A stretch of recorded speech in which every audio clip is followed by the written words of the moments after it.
Assalamualaikum warahmatullahi wabarakatuh.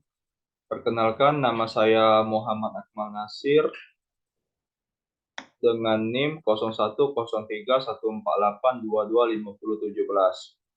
Eh, di sini saya akan menjelaskan mengenai akuntansi minyak dan gas. Untuk keperluan tugas ujian tengah semester mata kuliah akuntansi minyak dan gas. Eh, Kelas S1 asal D3 Universitas Sriwijaya, jurusan akuntansi. Minyak dan gas bumi atau migas merupakan komoditas vital yang mempunyai hajat hidup orang banyak dan mempunyai peranan penting dalam perekonomian nasional. Sehingga pengelolaannya harus dapat secara maksimal memberikan kemakmuran dan kesejahteraan rakyat. Pernyataan standar akuntansi keuangan PSAK nomor 29 tentang akuntansi minyak dan gas bumi telah disahkan oleh pengurus IAI atau Ikatan Akuntansi Indonesia pada tanggal 7 September 1994. PSAK nomor 29 ini merupakan hasil penyesuaian dari prinsip akuntansi Indonesia atau PAI. Pernyataan nomor 5 tentang standar khusus akuntansi untuk minyak dan gas bumi. Pemanfaatan minyak dan gas bumi sendiri cukup banyak. Yang pertama, minyak bumi dapat dimanfaatkan untuk berbagai keperluan rumah tangga, industri, pembangkit listrik, hingga bahan bakar transportasi. Dan digunakan untuk bahan bakar industri, untuk bahan bakar mesin diesel dan pemanas. Dengan perkembangan akuntansi secara global, untuk akuntansi perminyakan juga diperbarui sesuai dengan International Financial Reporting Standard atau IFRS. Dalam pernyataan standar akuntansi keuangan PSAK nomor 33 revisi tahun 2011, dalam aktivitasnya industri minyak dan gas dikenal dengan dua metode akuntansi utama yang berlaku dan dapat diterima secara umum.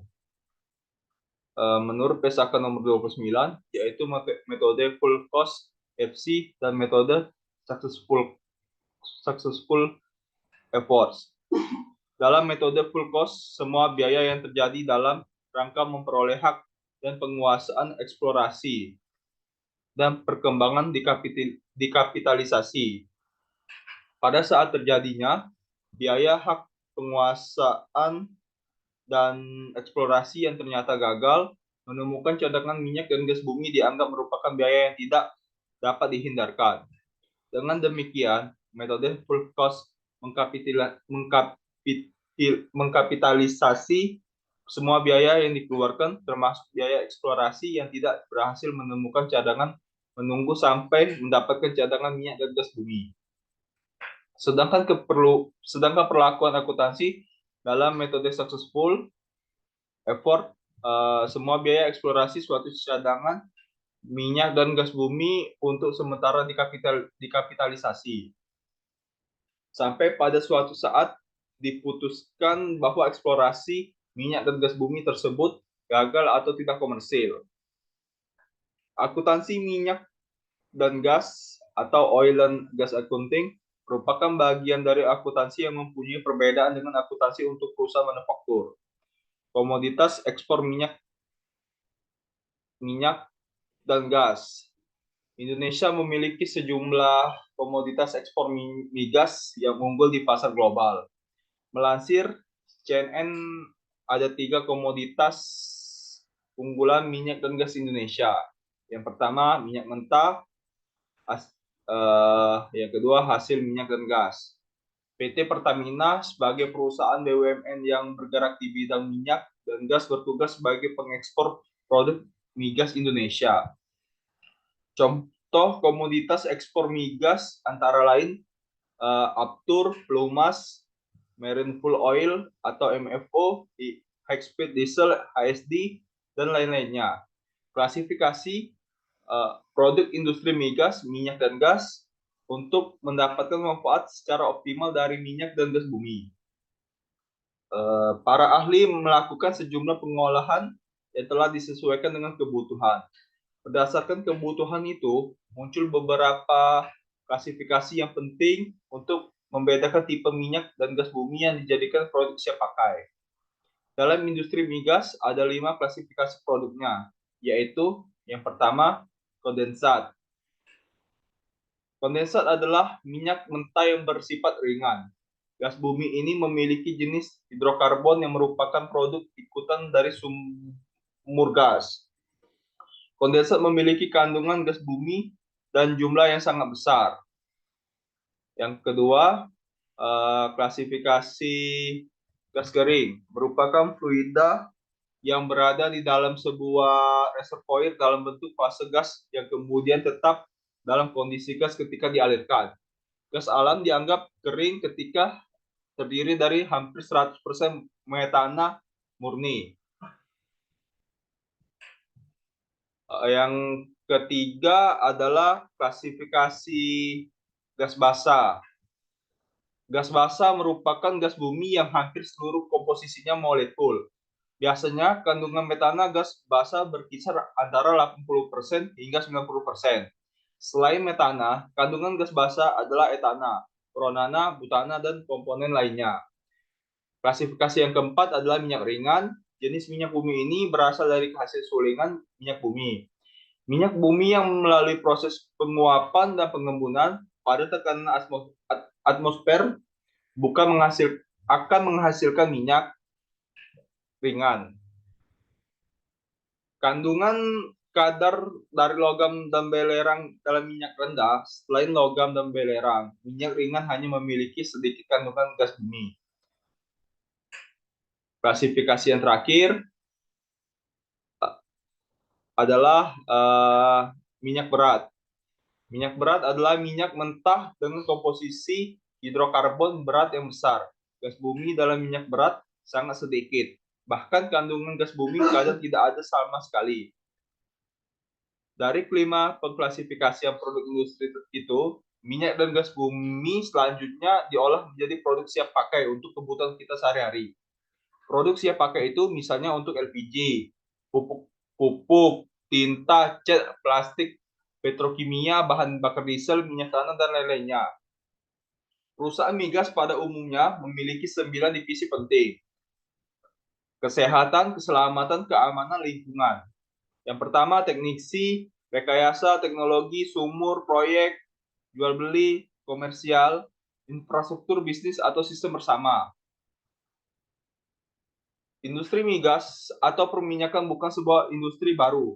Bisnis atau industri minyak dan gas telah berkembang sejak awal 1900, yaitu pada era Rockefeller dengan standar oilnya. Kegiatan usaha inti core business di industri migas dibedakan menjadi dua, yaitu kegiatan hulu dan kegiatan hilir.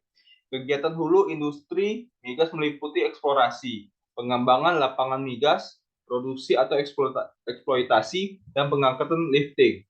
Minyak bumi atau gas alam, setelah itu ada kegiatan usaha hilir minyak dan gas yang terdiri atas kegiatan usaha pengolahan. Industri perminyakan memiliki peran penting dalam perekonomian Indonesia. Migas menjadi sumber pendapatan APBN dan sumber energi, khususnya BBM. Minyak dan gas di Indonesia menjadi penggerak berbagai sektor kehidupan. Oleh karena itu, industri ini penting kehadirannya bagi masyarakat. Migas atau minyak dan gas bumi mencakup pemrosesan minyak bumi secara global, yaitu mulai dari eksplorasi, ekstraksi, kilang minyak, transportasi, pemasaran, dan penjualan produk minyak bumi. Transportasi dalam industri migas biasanya melalui tanker minyak.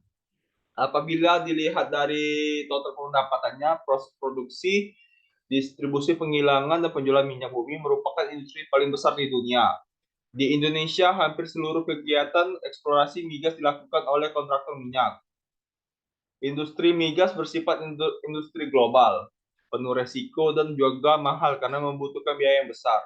Untuk memastikan adanya hidrokarbon di bawah lapisan bumi, industri migas ini memerlukan peralatan dengan teknologi yang canggih.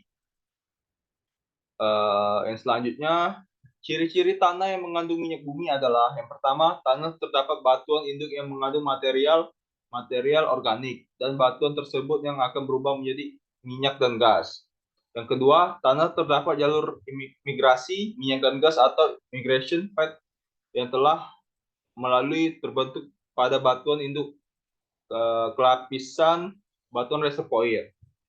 Tanah terdapat batuan reservoir adalah batuan gas berpori-pori yang dapat menampung minyak dan gas. Yang selanjutnya, kondisi lapisan tanah memungkinkan hidrokarbon terjebak. Proses pembuatan minyak bumi terbentuk dari lapisan sisa-sisa organisme seperti tumbuhan, hewan, dan jasad-jasad vulkanik yang tertimbun dalam dasar lautan bersama lumpur.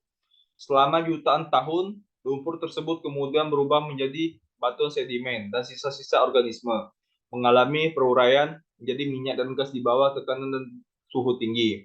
Karena berasal dari sisa-sisa organisme yang tertimbun, minyak bumi dan gas alam dapat juga disebut bahan bakar fosil. Bahan bakar fosil ini tergolong sumber daya alam yang terbarukan karena proses pembentukannya yang sangat lama.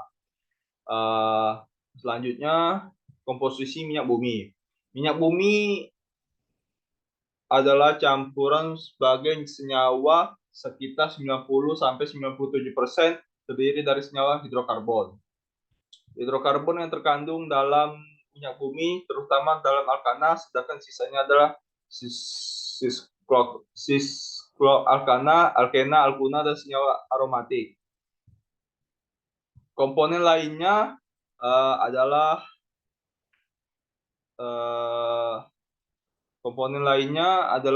mengandung senyawa-senyawa karbon yang mengandung belerang, oksigen, ataupun nitrogen.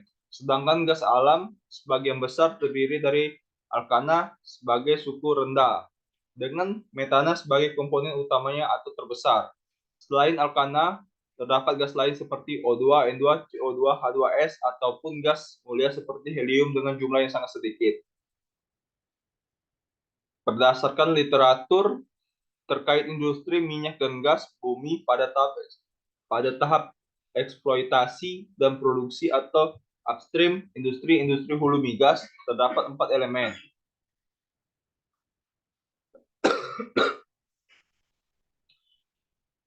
Atau penggolongan dalam pencatatan akuntansi yang meliputi yang pertama, acquisition cost atau biaya yang mendapatkan suatu wilayah kerja pertambangan yang terdiri atas biaya untuk mendapatkan hak melakukan pengidentifikasian, eksplor, pengeboran, dan memproduksi minyak dan gas alam.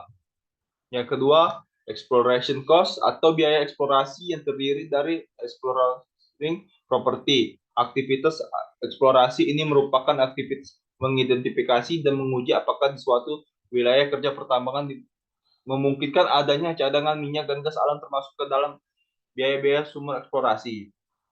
Development cost atau biaya pengembangan sumur eksplorasi yang meliputi biaya-biaya yang timbul dalam rangka mendapatkan cadangan tersebut.